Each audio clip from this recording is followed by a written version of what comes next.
Mesdames et messieurs, bonsoir, bienvenue à cette principale édition d'information sur Komo Info. Komo Info, votre organe de prédilection. En politique, le président des sociaux-démocrates, Juste Luangu Buyomeka, ainsi que l'ensemble de sa délégation, s'est rendu du côté d'Ovendo le week-end écoulé afin de prendre attache avec ces derniers. Suivons cet élément de l'INSEE Mboui. C'est le week-end écoulé que le président des sociaux-démocrates, SDG, Juste Luangu Buyomeka, ainsi que l'ensemble de son bureau exécutif, étaient du côté de la commune d'Ovendo, afin de remercier les populations du sud de l'estuaire pour leur soutien et leur engagement lors des dernières échéances électorales 2018. Occasion pour le leader du SDG de réitérer son message plein d'espoir et d'engagement en faveur des populations et aussi de les remercier pour tout l'amour mis en son parti politique. Une mobilisation des grands jours venus des quatre coins d'Ovendo communier avec leur leader. C'est en apothéose au rythme des chants et danses que Juste Luangu Buyomeka présentera à tour de rôle son équipe et autres cadres de son parti. Le SDG continue sa tournée et de ce fort belle manière, ce parti de la majorité républicaine et sociale pour l'émergence prend résolution du terrain chaque jour. Éducation. Les résultats des examens de fin d'année sont connus tant pour le bac que pour le BEPC.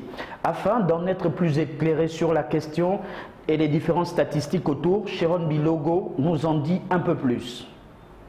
Samedi 13 juillet dernier, que le second tour du baccalauréat a rendu son verdict sur l'ensemble du territoire national. Pour des résultats globaux rehaussés par rapport au premier tour, soit un pourcentage de 72,1% d'admis au général et 45,6% chez les techniques. En effet, bien plus intéressant et mouvementé qu'au premier tour, les résultats du deuxième tour du bac 2019 ont été rendus publics, ceux en présence des candidats dans leurs différents centres d'examen. Pour ce qui est du baccalauréat général, c'est 99% des 10 882 admissibles qui ont décroché le précieux sésame, soit un pourcentage cumulé entre le premier et le second tour de 72,1% que 2018, laquelle comptait 61,96%. En ce qui concerne le bac technique et professionnel, on voit également 99% des admissibles qui ont réussi le second tour avec un taux global de succès supérieur d'un point que l'an passé, de 44,3%. Vendredi 12 juillet dernier, tout comme leurs aînés du baccalauréat, les candidats du brevet d'études du premier cycle ont connu leurs résultats. Avec un taux général de 32 937 inscrits, ce sont seulement près de 17 268 collégiens qui se sont montrés méritants, soit un pourcentage de 53,52% en chute contrairement à la session 2018. Selon la Direction générale des examens et concours, les résultats du BEPC session 2019 sont en baisse de 3,29%, soit une stagnation des résultats sur l'ensemble du territoire que l'an dernier. Le Salon international des femmes leaders d'Afrique et d'ailleurs sifflait, qui se tient à Libreville depuis le 8 juillet et qui prendra fin le 16 juillet prochain. Ce salon de la femme a pour but de promouvoir avec pragmatisme l'autonomisation de la femme. Lénie Mess était sur place pour nous en dire un peu plus. Depuis le 8 juillet 2019, Libreville abrite un sommet international des femmes leaders d'Afrique et d'ailleurs, baptisé Sifflet.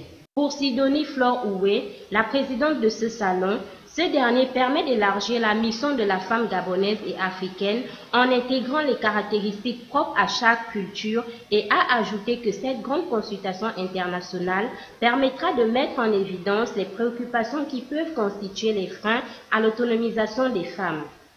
Le Salon de la femme est cette organisation non gouvernementale constituée de plusieurs associations apolitiques et à but non lucratif qui a pour vision de dire ou d'apporter auprès des femmes leurs droits qui sont contenus dans les textes de loi.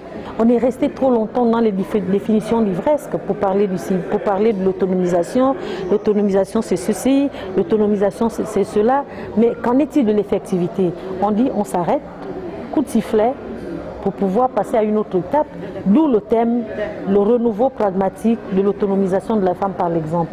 Le renouveau pragmatique, pourquoi? Parce que c'est un nouveau courant de pensée que nous voulons mettre en place en solidarité avec les autres femmes leaders d'Afrique pour passer à la phase exécutoire de tous les travaux que nous avons eus en amont, qui ne sont pas à négliger. Et donc, il faut passer aux actes. Plusieurs thématiques ont été abordées au cours du sifflet, qui a accueilli les délégations des femmes issues de 24 pays africains. La Coupe du Gabon de pétanque, qui aura lieu à partir du 27 juillet prochain, se prépare avec les séances d'entraînement ouvertes au public sous le regard vigilant de son président fédéral, Guillaume Badinga, en face du palais de justice, et ce, tous les après-midi. Lenny Mess était sur place pour nous en dire un peu plus. En perspective à la future Coupe du Gabon de pétanque, le président de la dite fédération gabonaise FEGAP, M. Guillaume Badinga, a animé une séance d'entraînement ouverte au public le week-end écoulé, en face du palais de justice de Libreville. Une rencontre plutôt conviviale entre le président fédéral, les sportifs ainsi qu'au groupe d'amateurs venus massivement découvrir ce sport dans toute sa splendeur. La pétanque est une discipline sportive qui aujourd'hui se pratique au Gabon depuis belle lurette. Et nous sommes en fédération depuis 2006. Nous avons cette année un tournoi, la Coupe du Gabon, qui aura lieu le 27 juillet déjà, sur cet espace que vous avez vu, qu'on appelle le boulodrome de la fédération, en face du tribunal de Libreville. Nous sommes là tous les jours, nous apprenons, nous faisons des initiations à ceux qui ont envie de jouer. Et c'est à cet endroit exactement qu'il aura lieu le tournoi de la Coupe du Gabon de pétanque. Les séances d'entraînement possèdent un avantage, c'est l'étape d'initiation pour ceux qui souhaitent pratiquer cette discipline. Les entraînements sont ouverts à tout le monde avec la finalité d'intégrer un club et jouer à des compétitions. Merci de nous avoir suivis. Avant que de nous séparer, un dicton dit « Tout vient à point à qui sait attendre ». Je suis Kevin Mebalé et j'aurai le plaisir à vous retrouver demain à la même heure. Bonne soirée chez vous.